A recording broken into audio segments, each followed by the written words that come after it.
Hello, welcome to the 5-day writing challenge. I'm Vicky Lord, and this is day 2. So, if you've done day 1 of this writing challenge, you would have explored your favorite words that we went through yesterday. And over this 5 days, we are creating a beautiful piece of written art that can be used for your own personal enjoyment or used for a blog or in a book if you want to become an author or a writer or write an article. Whatever you want to do with this piece of work, it's going to be amazing. So let's dive into day 2. So this day is about emotional clarity and sensory writing. And we've got your worksheets in the membership site, which is in day 2. I will leave a link below so that you can access that. And so emotional clarity and sensory writing, we're going to go through the 5 senses today. And we've also got a 6th sense, which is how we feel on the inside, which we're going to go through later. But today we're going through the 5 senses, which are, I'll share my screen with you so that we can share. So our 5 senses help us to describe emotions. So going further, facts inform. So facts are logical and that they are good logical. But what we want to do is we want to bring to life the emotions. So we're going to do that with the 5 senses. And we'll start off with the sight first. So what do we see in the environment around us? So if you go and look outside, you may be living in a city where you see lots of buildings, or you may be living in the country where you see lots of trees. And when we're writing, we want to bring as much as we can about the color, the movement, and the details that we can to help our reader understand what we're seeing. So we'll use the sun, for example. So you've got the sun in the sky. So instead of it saying the sun was in the sky and the tree had a shadow, we can get a bit more expressive with our language. And so we can say something like, the golden sun cast a light above the tree, and the shadow was long and it was falling on the ground towards the lake.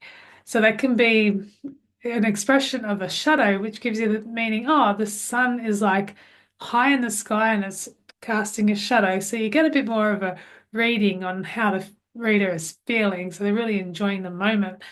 And so the challenge that I have for you today is to go and look outside and visually see what you see and then express it in more than 2 words. How fun will that be? So there was a song called New York, and in it, Alicia Keys is singing about it being a concrete jungle. She's walking around a concrete jungle. So that is like a language metaphor for the city being full of concrete. So how creative can you get with your first sense of sight in your language, in the writing that you're doing? The second one that we have is sound. So we're always hearing something in our ears, and it has a unique way of, you can sense the room. If you walk into a room, you can sense the mood by the tone that's being used. You can hear if someone's angry, or you can hear if someone's happy. So you can tell by tone if it's quiet or peaceful or chaotic or loud. And describing sound in your writing can help people to understand the mood. So in this one, we've done the moon whispered to the sun. So that gives us the impression that the moon and the sun are friends and communicating to each other. So your challenge for this one, so you've already done the sight, now you're going to do the sound, is you're going to describe the sound in more than 2 words, if you can, or the experience of the sound. So how exciting is that?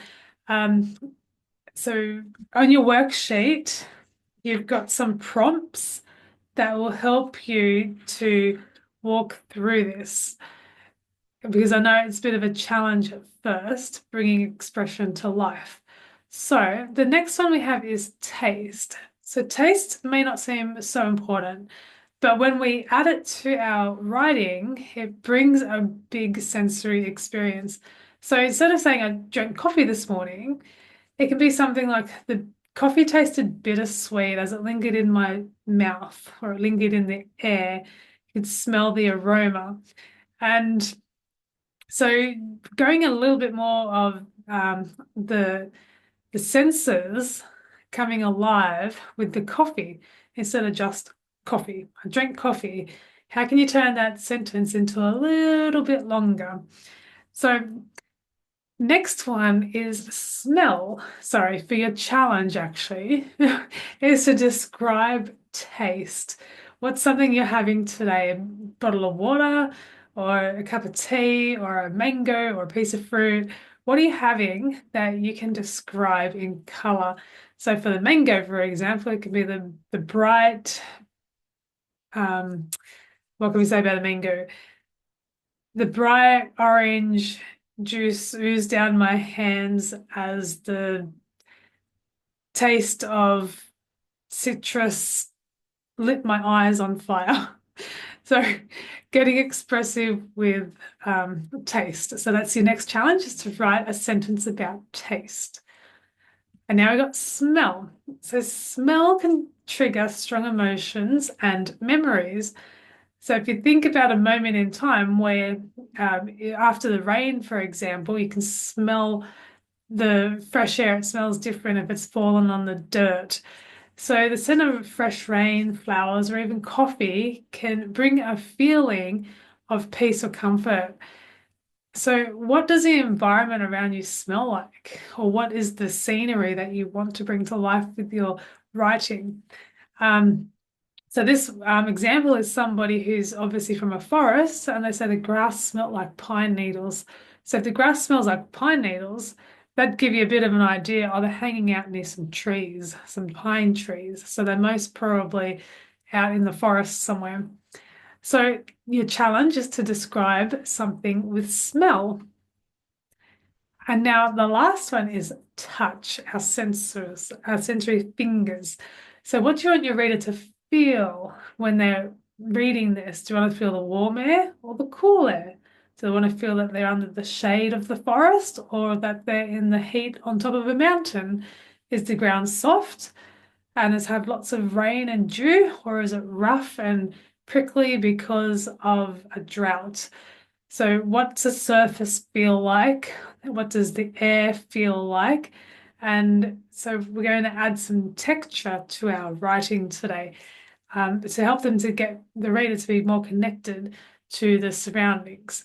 So, an example here that I've got is the ground felt crispy and dry as the earth had no rain in some time. So that tells you that it was a drought. It was crispy and dry. And you can go even further with that and say the dust was flicking off the grass, off the ground with each step. So it explains that it's like a dusty experience for them. So the challenge in your worksheet today is to describe something with touch. So that is it for today. Let me stop sharing and I'll go through this workbook with you. So when you're going through your questions, it's going to be what do you want your readers to feel after reading this particular piece of art, written art. Do you want them to feel the highs of joy and happiness, or do you want them to feel that you're in the barren desert and there's lots of hope? Or what do you want them to feel? And we want to anchor the experience. And a lot of the time, this is done through a story. And like the senses bring the story to life. So if you think of a moment when you felt the emotion that you want to convey, so we'll use hope, like we're hoping that it will rain so that the ground is not so dry and dusty. How is there a moment in time where you've experienced the dry earth? Or what is your experience for your situation? And there's a space in your worksheet to write that down. And so then we're just going to go through the five senses You've got room to write it down in your worksheet. And then you're going to reflect on do they create emotion? And if they don't, what can you do to bring the emotion into the five senses? So that's a small challenge today towards your writing, day two. So on day one, you have all your power words that you love, that bring you the inner you out. And then on day two, we've now bringing some senses into our writing. And tomorrow, we're going to go another step further where we're going to bring it more together. So I'm excited to see you tomorrow. Um, you can print out your worksheet. I'll link it below, and I'll see you tomorrow for day three. Thank you so much for joining us.